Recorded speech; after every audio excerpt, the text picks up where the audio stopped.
তোমার কথাবার্তা আমার ভালো লাগছে, কিন্তু সমস্যা হইল তুমি চুরি কইরা আমার মেয়ের ভরণ পোষণ দিবার পারবা?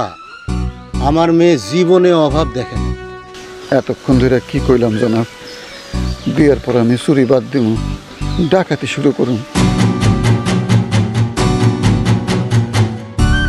তাইলে তো আর সংসারে অভাব থাকবো না। আপনার মেয়েরে আমি সুখে শান্তিতে রাখবার পারুন।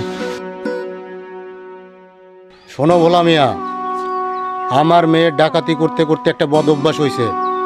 কথায় কথায় সে লাত্তি ঘুষি মারে, এগুলা মানিয়ে নিতে পারবা? জনাব, মুরব্বীরা কি কইছে, যে গরু দুধ দেয় সে গরু লাত্তিও দেয়। আমি আপনার মেয়ের লাত্তি ঘুষি মানিয়ে নেব, কোনো অসুবিধা নেই। তোমার বাবা মা ভাই বোন শাকিন? আমার মায় সুন্নি আসছিল, চেয়ারম্যানের বউয়ের সোনার আংটি চুরি করতে যায় ধরা খাইছিল।